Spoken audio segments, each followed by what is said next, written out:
नमस्कार मित्रों, मैं हूं डॉक्टर हरिनिवास। चैनल का नाम है संस्कृत साहित्य एवं संस्कृति। महाभारत की श्रेष्ठ कथाओं में आपका स्वागत है। दोनों पक्षों ने अपनी अपनी तैयारियां शुरू कर दी। युद्ध अवश्यम भावी है, ये दुर्योधन को तो पता ही है। युधिष्ठिर को दूत भेज करके एक मन को संतोष देना है, लेकिन युद्ध तो होना है, ये तो उनको भी अंदाज है। और उसी संदर्भ में जैसा कि हमने देखा, श्री कृष्ण के पास दोनों लोग मदद लेने के लिए गए थे। इधर मामा शल्य, जो उस समय के सबसे श्रेष्ठ योद्धाओं में से एक थे। आपको याद हो, जब कीचक का वध हुआ तो उसके बाद स्वयं दुर्योधन ने इस बात का स्वीकार किया था कि इस संसार में शारीरिक तौर पे सबसे अधिक शक्तिशाली 4 ही योद्धा हैं। कृष्ण के भाई बलराम, ये शल्य जो मद्र नरेश हैं, भीम और कीचक। और अगर कीचक को किसी ने मार दिया है, बलराम ने मारा नहीं। अगर कीचक को मद्र नरेश शल्य ने मारा नहीं, तो भीम ने ही मारा होगा। तो उस समय भी इनके पराक्रम की चर्चा हुई थी। नकुल सहदेव के ये सगे मामा हैं, क्योंकि इन्हीं की बहन माद्री के साथ पांडु का विवाह हुआ था। तो स्वाभाविक है कि पांडवों ने उनके पास संदेश भेज दिया और उनको पांडवों के पक्ष में युद्ध करने के लिए आना था। लेकिन राजनीति तो नाम ही इसका है। साम दाम दंड भेद सभी प्रकार की नीतियों का उपयोग किया जाता है। मामा शल्य की सेना ने वहां से प्रस्थान किया है। जैसी मद्र नरेश की विशाल सेना है, वर्णन किया है कि व्यथयन्यव भूतानि कंपयन्यव मेदिनी, जैसे सभी भूतों को परेशान कर रहे हों, पूरी पृथ्वी को कपा रहे हों, इस प्रकार के उनके पुत्र और वो स्वयं समस्त वीर योद्धाओं ने प्रस्थान किया। लेकिन जहां जाकर के उनको रात्रि का निवास करना होता है, जहां उनको मध्याह्न भोजन करना होता है, जहां जहां जिस जिस चीज की आवश्यकता है, पूरे रास्ते में उनकी व्यवस्थाएं की गई हैं। सताह सभा समासाद्य पूज्य मानो यथा मरा, जैसे कोई देवताओं का स्वागत करता हो। यहां पे महर्षि वेदव्यास लिखते हैं कि शल्य को यह प्रतीति हुई कि वो देवराज इंद्र से भी अधिक महत्वपूर्ण है। मेने अपि अधिकम आत्मानम अवमेने पुरंदरम, खुद को इंद्र से भी श्रेष्ठ माना और इंद्र का भी अपमान अपने सामने, यानी इंद्र को भी अपने से तुच्छ माना है। इस प्रकार के स्वागत सत्कार मामा शल्य के किए गए हैं। स्वाभाविक है, मामा शल्य अत्यंत प्रसन्न हुए और प्रसन्न होकर के वो ये कहते हैं कि भाई, ये सारा आयोजन जिसने किया है, उस कार्यकर्ता को सामने लाया जाए, हम उसको कुछ इनाम देना चाहते हैं। अब जैसे ही उन्होंने ये बात कही प्रसन्न होकर के कि भाई, जिसने भी ये सारे इंतजामात किए हैं, वो व्यक्ति हमारे सामने आए, क्योंकि हम उसको कुछ इनाम देना चाहते हैं। तो ऐसे में उसने कहा कि हम तो सेवक भर हैं, स्वामी की जो आज्ञा हुई है वही हमने किया है। तो उन्होंने वचन दिया कि आप अपने स्वामी को बुलाइए, वो जो मांगेंगे आज हम उनको वो देंगे। ऐसे में वहां दुर्योधन जाकर के पहुंच जाता है और दुर्योधन कहता है, सम्यक वाग भव कल्याण वरो वै मम दीयताम सर्वसेना प्रणेता वै भवान भवितुमर्हति। आपकी वाणी सत्य हो मद्र नरेश महाराज शल्य, आपने जो वचन दिया है अपने वचन का पालन कीजिए। मैं आपसे वरदान मांग रहा हूं कि आप मेरी सेना के सेनापति बने। अब स्थिति तो विचित्र है, लेकिन यही क्षत्रिय योद्धाओं की बातें हुआ करती थी, इसीलिए इतना सब कुछ दुर्योधन ने किया था। शल्य को अंदर से पीड़ा तो होती है, लेकिन तुरंत ही बिना किसी विचार के कृतम इति ब्रवीत शल्या, ठीक है भाई, तुमने सेवा की है और मैंने वचन दिया है, तो मैं तुमको वचन देता हूं कि मैं तुम्हारे पक्ष में युद्ध करूंगा। और बोलो, तुम्हें और क्या चाहिए, क्योंकि आज मैं प्रसन्न हूं, जो और मांगना है मांग लो। तब दुर्योधन कहता है कि और क्या चाहिए। कृतम इत्येव गांधारी प्रत्युवाच पुनः पुनः, अरे बस मामा और क्या चाहिए, आप हमारे पक्ष में आ गए, इससे ज्यादा मुझे और कुछ नहीं चाहिए। इस प्रकार के 2 अक्षौहिणी सेना के स्वामी और स्वयं मामा शल्य और उनके समस्त पुत्रों ने दुर्योधन के पक्ष से युद्ध करने का निर्णय किया है। फिर शल्य दुर्योधन से कहते हैं, गच्छ दुर्योधनपुरम स्वकमेव नरसव, तुम निश्चिंत होकर के अपने नगर में चले जाओ, भाई हम तुम्हारे पक्ष से ही युद्ध करेंगे, लेकिन मुझे महाराज युधिष्ठिर से मिलने जाना पड़ेगा, मुझे उनसे मिलके इस बात को उनको बताना तो होगा, क्योंकि वो मेरी राह देख रहे होंगे। दुर्योधन को डर लगा कहीं ऐसा ना हो कि पांडवों के पास जाएं और पांडव उनसे ये कह के कि आप तो हमारे सगे मामा हैं, आपको तो हमारे पक्ष से युद्ध करना चाहिए, और सारी बात बिगड़ जाए। इसलिए दुर्योधन कहता है, क्षिप्रम आगम्यताम राजन पांडवान वीक्ष्य पार्थिव त्वद अधीनस्म राजेंद्र वरदानम स्मरस्व नः, आप जाइए लेकिन जल्दी वापस आइएगा, हम आपके अधीन हैं, आपने वरदान दिया है, अपने वरदान को भूल मत जाइएगा। देखिए, जब व्यक्ति कोई गलत कार्य करता है, जब व्यक्ति कुछ गलत आकांक्षाएं और आशाएं रखता है, तो उसके अंदर का भय जो है उसको भयभीत बनाता रहता है। दुर्योधन को भी पता है ये कार्य मैंने गलत किया है, और जब मैंने ये गलत कार्य किया है तो ये मेरा गलत कार्य मुझ पर उल्टा पड़ सकता है। इसलिए उनको ऐसा लगता है कि ऐसा ना हो कि मामा शल्य वहां जाएं और वहीं के होके रह जाएं। इसलिए बार बार मामा शल्य को याद दिलाता है कि मामा आपने वचन दिया है, ये याद रखिएगा, इस प्रकार से आप भूल मत जाइएगा। शल्य कहते हैं कि भाई वचन वचन होता है, एक बार आपको वचन दिया, बस बात खत्म हो गई। इसके बाद वो उपप्लव, आपको याद होगा ये नगर, क्योंकि पांडव मत्स्य देश के इसी नगर में रह रहे हैं। वहां जाकर के मामा शल्य पहुंचते हैं, सब उनका स्वागत करते हैं। युधिष्ठिर उनसे कहते हैं, स्वागतम तेस्तु वै राजन एतद आसन आश्यताम, आपका स्वागत है, इस आसन पे विराजमान होइए। मामा शल्य सिंहासन पे बैठ तो गए हैं, लेकिन अंदर से उनको ये चीज खाए जा रही है कि जो मेरे भांजे हैं, जो मेरे सगे हैं, इन्हीं के प्रति, इनके सामने से मुझे युद्ध करना है। अब उस बात को छुपाने के लिए वो किस प्रकार से अपनी बात शुरू करते हैं। जब भी कोई आपके साथ इस प्रकार से बात करता हो, आप समझ लीजिए कि इसके मन में कोई ना कोई परेशानी है। शुरू करते हैं कि वाह महाराज, आपने अपने भाइयों के साथ, द्रौपदी के साथ बहुत दुख उठाए हैं, यानी आपके दुख का साथीदार अगर बनने की कोई कोशिश कर रहा है तो उससे बड़ा सावधान रहने की जरूरत होती है। इसके बाद अपने जो घनघोर 1 वर्ष का अज्ञातवास व्यतीत किया है, दुख मेव कुतः सौख्यम भ्रष्ट राज्यस्य भारते, अरे जिसके पास अपना राज्य ना हो, जो वन वन भटका हो, और उसके बाद 1 वर्ष का अज्ञातवास उसको बिताना हो ना, इससे अधिक दुख कर और कोई बात नहीं हो सकती है। लेकिन महाराज, आप तो लोकतंत्र के जानने वाले हैं, और लोकतंत्र के ज्ञाता होने के कारण आप ये सारी चीजें सहन कर गए हैं। आप अपने इसी प्रकार के मार्ग पे हमेशा रहिएगा, इसी प्रकार से धर्म का आचरण करते रहिएगा। दाने तपसी सत्ये चा भवताते युधिष्ठिरा, आशीर्वाद दे रहे हैं कि आप दानी रहें, आप तपस्वी रहें, आप सत्य का आचरण करें, और हमेशा आपका कल्याण होता रहे।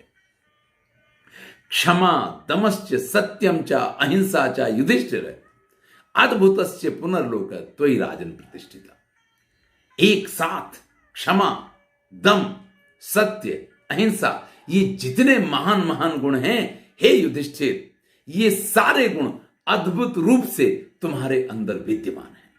यही होता है जब व्यक्ति अपनी चोरी छुपाना चाहता है, जब अपनी समस्या छुपाना चाहता है, तो सामने वाले की प्रशंसा शुरू करता है। यहां मामा शल्य बहुत प्रशंसा करते हैं, और फिर धीरे से कहते हैं कि भाई समस्या ऐसी है कि मैंने दुर्योधन को एक वचन दे दिया है, उसने मार्ग में मेरी सेवा की, मैं समझा ये सब कुछ तुम्हारा किया हुआ है, और जब वरदान मांगने के लिए मैंने कहा, सारी कथा सुना देते हैं कि किस प्रकार से मैं उसके चंगुल में फंस गया हूं।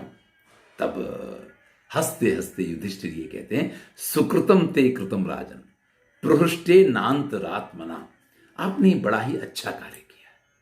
देखिए, यहां पे जय और पराजय ये कभी भी सेनाओं से नहीं होती है, ये बात युधिष्ठिर सिद्ध कर रहे हैं। उनको बिल्कुल भी इस चीज का अपने मन में मलाल नहीं है कि उनके पक्ष में आने वाली 2 अक्षौहिणी सेना जो है वो शत्रु पक्ष में चली गई है।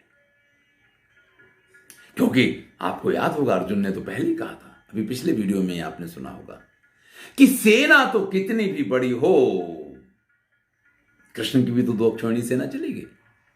सेना तो कितनी भी बड़ी हो, उसका संहार करने के लिए कोई समय नहीं चाहिए।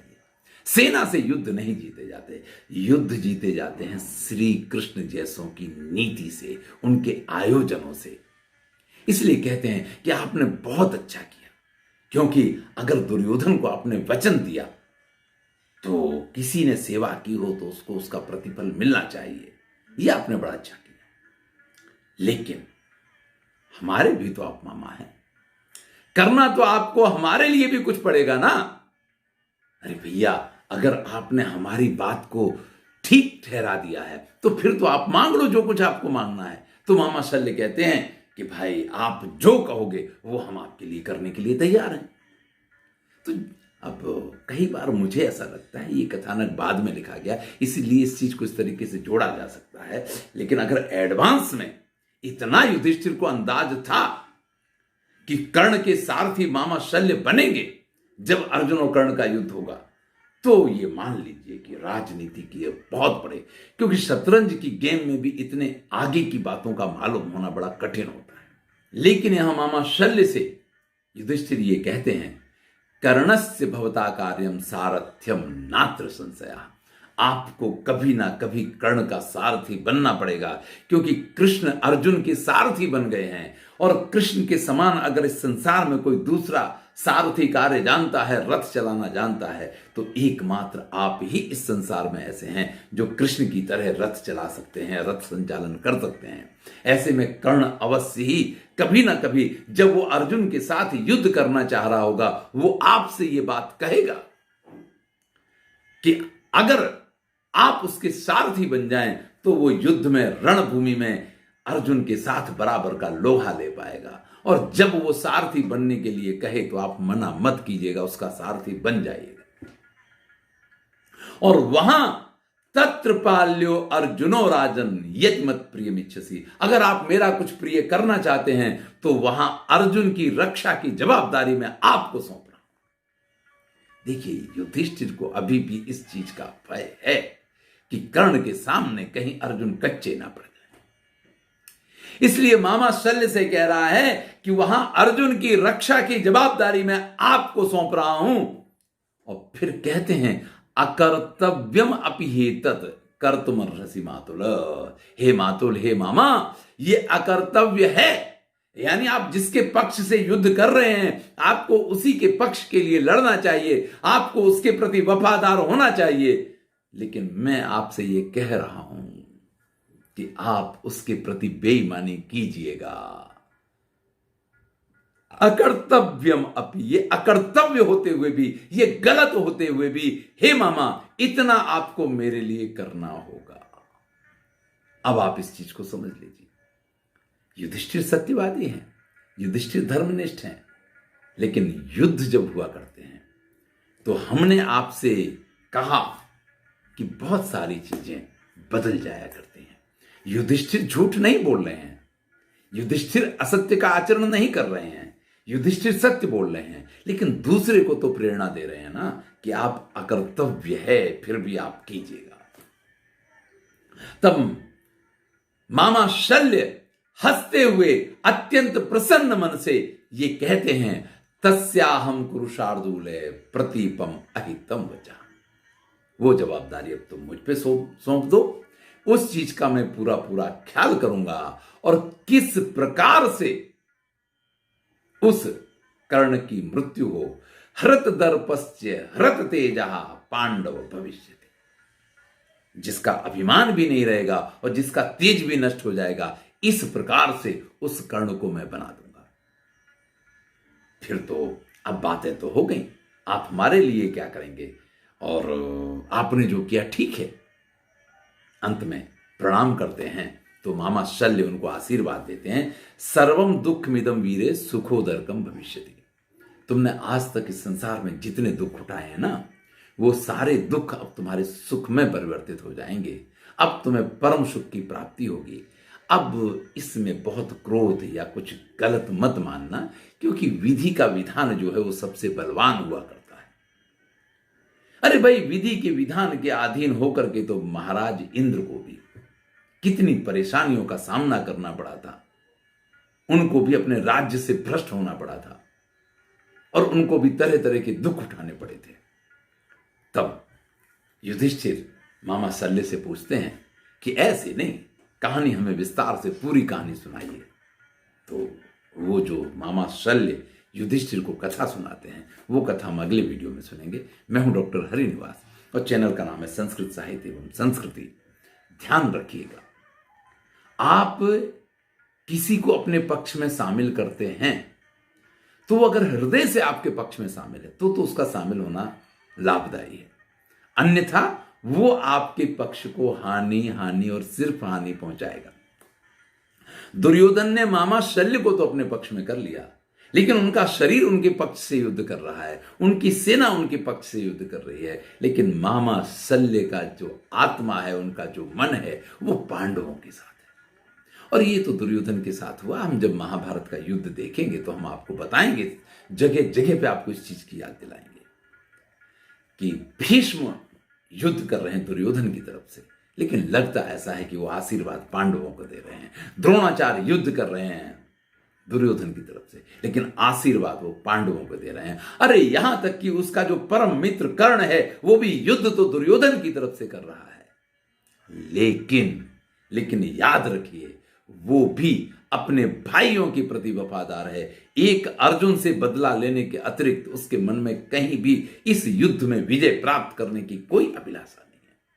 और मामा शल्य का तो आपने देख लिया, यही उसकी सेना के सेनापति थे। और ऐसे सेनापति हों जो आपके खुद के लिए वफादार ही ना हो, तो आप उनसे कैसे युद्ध जीतने की अपेक्षा रख सकते हैं?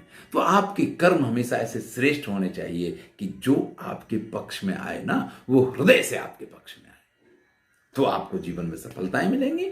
और नहीं तो आप कितना भी बड़ा कार्य कर लेंगे, आप कितने भी श्रेष्ठ कार्य कर लेंगे, आप कितनी भी सेना एकत्रित कर लेंगे, लेकिन जीवन के संग्राम में पराजय निश्चित है। धन्यवाद।